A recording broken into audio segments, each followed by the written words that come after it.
friends, today again we are going to do functions of management. Now, yesterday I told you there are 6 functions of management: planning, organizing, staffing, directing, coordination and control. याद है ना, कल बोला था POSDCC याद रखना, planning, organizing, staffing, directing, coordination, control, और इसी सीक्वेंस में याद रखने का, सीक्वेंस को चेंज नहीं करने का, इसी सीक्वेंस में याद रखने का, क्योंकि सबसे पहले प्लानिंग ही होगा और लास्ट में कंट्रोल ही होगा. Is it clear? तो उसमें से कल प्लानिंग अपन ने कर लिया, प्लानिंग का मीनिंग देख लिया, डेफिनेशन देख लिया और इंपॉर्टेंस देख लिया. तो आज अपन क्या करने वाले हैं? ऑर्गेनाइजिंग. आज क्या करेंगे? ऑर्गेनाइजिंग. प्लानिंग कल हो गया, जो कि है first function of management. Planning हमेशा फर्स्ट फंक्शन होता है. सेकंड फंक्शन जो है ऑर्गेनाइजिंग. ऑर्गेनाइजिंग आज हम करेंगे ऑर्गेनाइजिंग. ओके, चलो लेट्स स्टार्ट. सो देखते हैं ऑर्गेनाइजिंग. सबसे पहले देखते हैं मीनिंग. मीनिंग क्या है ऑर्गेनाइजिंग का? तो organising is the process, organizing is the process of bringing together, organizing is the process of bringing together the resources, bringing together the resources to achieve objectives, to achieve objectives. Organising का मतलब क्या है? Organising is the, याद क्या रखना है, process of bringing together. Organising is the process of bringing together, मतलब सारे रिसोर्सेज को एक साथ लेकर आकर क्या करना है? जब सारे रिसोर्सेज एक साथ आ जाएंगे तो क्या हो जाएगा? ऑब्जेक्टिव्स अचीव हो जाएंगे. ऑब्जेक्टिव्स क्या हो जाएंगे? अचीव हो जाएंगे. याद कैसे रखना है? देखो, organising is the process of bringing together. Organising is the process of bringing together. Bringing together क्या क्या साथ में लाने का है? रिसोर्सेज साथ में लाने के. क्या साथ में लाने का है? रिसोर्सेज साथ में लाने के. रिसोर्सेज साथ में क्यों लाने के? क्योंकि अपन को ऑब्जेक्टिव्स क्या करना है? अचीव करना है. जो टारगेट सेट किया उसको अचीव करना है. जो प्लान बनाया था उसको, प्लान को सक्सेसफुल बनाने का, उसको अचीव करना है. तो फिर से एक बार देखते हैं. Organising is the process of bringing together the resources to achieve objectives. To achieve objective. तो सर रिसोर्सेज मतलब क्या है? अब रिसोर्सेज मतलब हो सकता है आपका ह्यूमन लेबर, जो मजदूर काम करते हैं, machines, production, process and etcetera, और बहुत सारे जैसे फाइनेंशियल, आप बोलो पैसा देखो, सब देखो, इन सबको साथ में लाना है. इन सबको साथ में लाकर क्या होगा? जो हमने ऑब्जेक्टिव सोचे वो हम अचीव कर लेंगे. समझ में आया? तो ऑर्गेनाइजिंग का मीनिंग क्या, याद कैसे रखेंगे? Organizing is the process of, organizing is the process of bringing together what? Bringing together the resources, bringing together the resources to achieve objectives, bringing together the resources to achieve objectives. Is it clear? Now let's see the definition. Definition किसने दिया? याद रखना, Mooney and Reiley. Mooney and Reiley दोनों का नाम लिखना जरूरी है. So according to Mooney and Reiley, organization क्या है? ऑर्गेनाइजिंग क्या है? Organization is the form of every human association. Organization is the form of every human association for the attainment of a common objective. For the attainment of a common objective. जो मैंने underline किया सिर्फ वो याद रखो अच्छे से.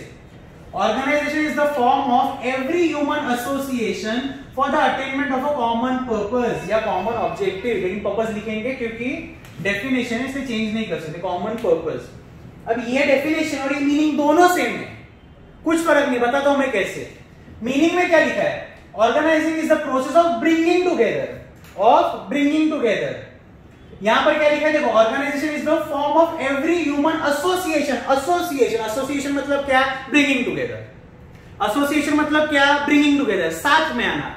ऊपर भी यही लिखा है, organising is the process of bringing together. नीचे भी यही लिखा है, organisation is the form of every human association. सब ह्यूमंस का एसोसिएशन, सब ह्यूमंस साथ में आ गए. क्यों आ गए? ऊपर क्या लिखा था?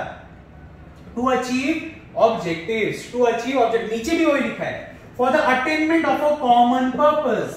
For the attainment of a common purpose. Common purpose. Common purpose मतलब क्या? कंपनी का एम या कंपनी का टारगेट।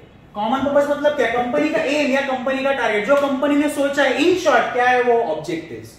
इन शॉर्ट क्या है? ऑब्जेक्टिव्स। तो मीनिंग और डेफिनेशन दोनों सेम, सिर्फ वर्ड्स का फर्क है। फिर से एक बार देखते हैं मीनिंग में। देखो क्या लिखा है, organising is the process of bringing together, साथ में लाना, ब्रिंगिंग टुगेदर। लेकिन what? Bringing together the resources, bringing together the resources. Resources क्यों साथ में आने चाहिए? क्योंकि हमें ऑब्जेक्टिव्स क्या करने? अचीव करने, to achieve the objectives.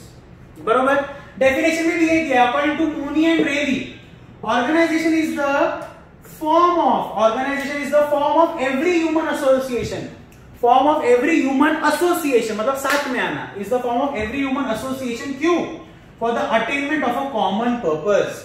For the attainment of a common purpose. Common purpose मतलब क्या? कंपनी का एम या कंपनी का टारगेट। तो मीनिंग और डेफिनेशन एक्चुअली देखा जाए तो सेम है, कुछ फर्क नहीं, खाली क्या है? वर्ड्स का फर्क है। वर्ड्स अलग से दिए और कुछ फर्क नहीं है। समझ में आया? फिर से एक बार डेफिनेशन क्या है? According to Mooney and Reiley, organisation is the form of every human association. Organization is the form of every human association for the attainment of a common purpose. For the attainment of a common purpose. छोटा सा 2 line का definition है सिर्फ। ठीक है? Is it clear? Now let's look at the objectives. Now let's see the importance of organizing. Keyword याद रखना, जैसे कल भी कीवर्ड दिया था कंप्यूटर, तो आज इंपॉर्टेंस ऑफ ऑर्गेनाइजेशन का है। ऑर्गेनाइजेशन का कीवर्ड क्या है? Base HSC। Base HSC, base HSC। लेकिन सुपर एक सी के ऊपर स्क्वायर है, क्यों? क्योंकि सी से 2 पॉइंट्स है। बरोबर। लेकिन याद क्या रखना? Base HSC।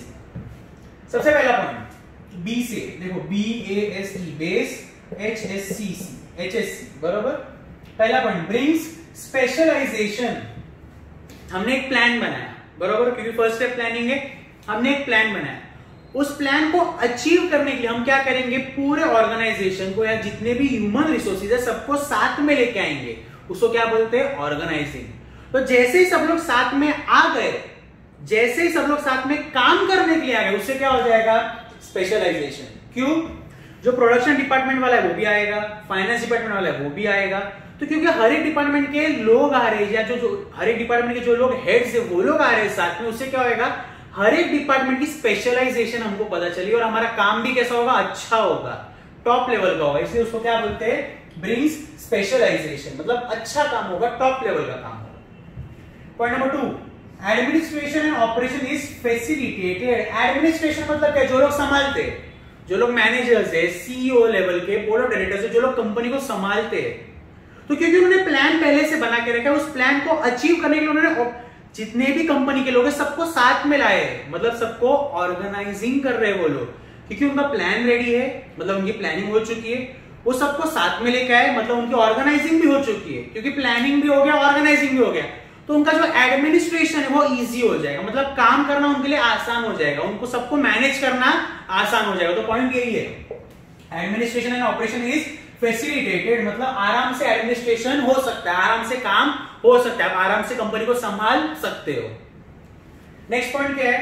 Scope for innovation. Scope for innovation, innovation मतलब क्या?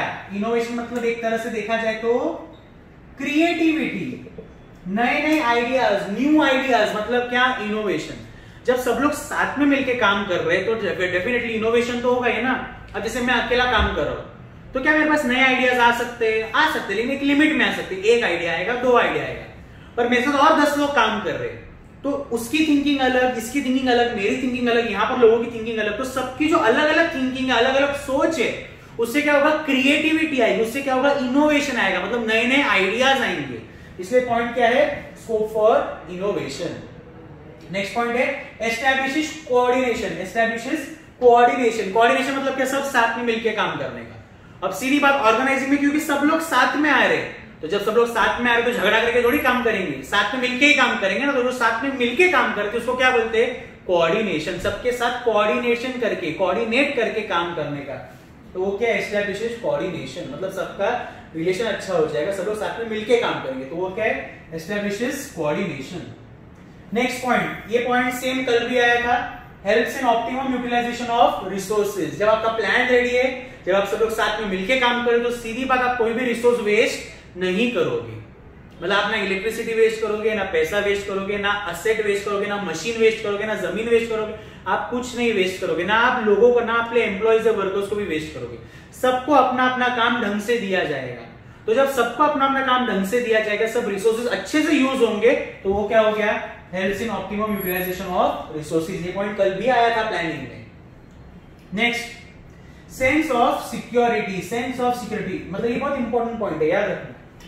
Sense of security. Sense of security मतलब क्या? अगर मैं अकेला काम कर रहा हूं तो मैं अकेला काम कर रहा हूं, बरोबर, मेरे को किसी और की जरूरत है क्या? नहीं। पर ऑर्गेनाइजिंग में ऐसा नहीं था। ऑर्गेनाइजिंग में हम सबको साथ में लाकर काम करते, सबको साथ में लाकर काम करते। तो क्योंकि सब लोग साथ में मिलके काम कर रहे, सब लोग कोऑर्डिनेशन से काम करेंगे। कैसा कोऑर्डिनेशन? मतलब सब लोग साथ में मिलके अच्छे से काम करेंगे। तो ऐसे केस में क्या होता है, सबको एक सिक्योरिटी रहती है। सिक्योरिटी का मतलब क्या? जैसे मेरे को ये अच्छे से पता रहेगा कि मेरी जॉब किधर भी नहीं जाएगी, मेरे को निकाला जाने वाला नहीं है, वो क्या हो गया, सिक्योरिटी। अब जैसे अगर मैं अकेला काम कर रहा हूं, मैं उन बाकी 5 लोगों को नहीं जानता, तो जब मैं उन 5 लोगों को नहीं जानता तो मेरे को क्या लगता है, हो सकता है बॉस ने मेरे को निकाल दिया तो, उन 5 लोगों को रख दिया तो। पर अभी हम सब साथ में मिलकर काम कर रहे हैं, तो जब साथ में मिलकर काम कर रहे हो सबको निकाल देंगे क्या? नहीं ना। अगर सबको निकाल दिया तो कंपनी कैसे चलेगी, बरोबर के नहीं? तो किसी को नहीं निकालेंगे, सब लोग साथ में मिलकर अच्छे से काम करेंगे, तो सबको अपनी जॉब सिक्योरिटी रहेगी। मतलब भाई हमारे जॉब को कुछ होने वाला है नहीं, हम लोग इसी कंपनी का हिस्सा बने हुए रहेंगे, बरोबर के नहीं? तो वो क्या हो गया, sense of security. Next, clarifies authority and responsibility. ये याद रखना, अथॉरिटी और एक होता है रिस्पॉन्सिबिलिटी। याद रखना, अथॉरिटी मतलब पावर, जिसके पास पावर है, जो मालिक है। रिस्पॉन्सिबिलिटी मतलब क्या, जो काम करता है। अथॉरिटी हमेशा रहती है ओनर के पास। किसके पास? ओनर के पास। रिस्पॉन्सिबिलिटी हमेशा किसकी रहती है? वर्कर्स की। किसकी रहती है? वर्कर्स की। ओनर जो बोलेगा वो वर्कर्स को करना पड़ेगा। ओनर जो अथॉरिटी देगा वर्कर्स को रिस्पॉन्सिबिलिटी निभानी पड़ेगी। याद रखना, अथॉरिटी मतलब ओनर, रिस्पॉन्सिबिलिटी मतलब वर्कर्स। ओनर जो काम देगा वो वर्कर्स को करना पड़ेगा। अथॉरिटी, ओनर जो अथॉरिटी देगा वर्कर्स को रिस्पॉन्सिबिलिटी निभानी पड़ेगी। तो जब आप ऑर्गेनाइजिंग करते हो तो अथॉरिटी और रिस्पॉन्सिबिलिटी बहुत क्लियर हो जाता है। मतलब इन दोनों में कुछ कंफ्यूजन नहीं रहता है। क्यों? क्योंकि ओनर जो बोलेगा वर्कर्स को वो काम करना पड़ेगा, बरोबर। तो जो अथॉरिटी आ रही है तो वर्कर्स को रिस्पॉन्सिबिलिटी निभानी पड़ेगी। तो यही है क्लैरिफाइज अथॉरिटी एंड रिस्पॉन्सिबिलिटी। और लास्ट पॉइंट क्या है, क्रिएट्स डाइवर्सिफिकेशन एंड ग्रोथ। क्योंकि इतने सारे लोग साथ में मिलकर काम कर रहे, कोऑर्डिनेशन के साथ अच्छे से मिलकर काम कर रहे, नए नए आइडियाज आ रहे, इनोवेशन हो रहा है, क्रिएटिविटी, और उससे क्या होगा, आप आपका बिजनेस डाइवर्सिफाई कर सकते हो। मतलब आप अलग अलग सेक्टर्स में बिजनेस को स्प्रेड कर सकते हो, बिजनेस की ग्रोथ कर सकते हो। वही पॉइंट है, क्रिएट्स डाइवर्सिफिकेशन एंड ग्रोथ। आपका बिजनेस डाइवर्सिफाई हो सकता है अलग अलग सेक्टर्स में, आप नए नए सेक्टर्स में ग्रोथ कर सकते हो। इसका बेस्ट एग्जांपल है रिलायंस। इसका बेस्ट एग्जांपल क्या है, रिलायंस। रिलायंस फार्मास्यूटिकल कंपनी है, पेट्रोकेमिकल कंपनी है, उसका पेट्रोल पंप्स भी है। इलेक्ट्रिसिटी में आप जियो है रिलायंस का, फिर जियो मार्ट में मतलब वो सब्जी भाजी मार्केट भी देने लग गया, अभी ऑनलाइन भाजी बेचता है। तो वो हर एक जगह में घुसता जा रहा है धीरे धीरे। तो क्या करे, अपना बिजनेस डाइवर्सिफाई कर रहा है। क्योंकि वो अपना बिजनेस डाइवर्सिफाई कर रहा है, उससे क्या हो रहा है, उसकी बिजनेस की ग्रोथ हो रही है। क्या हो रही है, ग्रोथ। पर वो क्यों हो रहा है, क्योंकि अच्छा ऑर्गेनाइजिंग हो रहा है, और पहले अच्छा प्लान था, उस प्लान को वो लोग अच्छे से ऑर्गेनाइज कर रहे हैं, इसलिए वो हो रहा है। समझ में आया? ये लास्ट पॉइंट का क्या था, क्रिएट्स डाइवर्सिफिकेशन एंड ग्रोथ, बरोबर। कीवर्ड क्या है, base, HSC, bring specialisation, administration and operation is facilitated, scope for innovation, establishes coordination, helps in optimum utilisation of resources, sense of security, clarifies authority and responsibility, और last point क्या है, creates diversification and growth. Keyword याद रखना, base, HSC।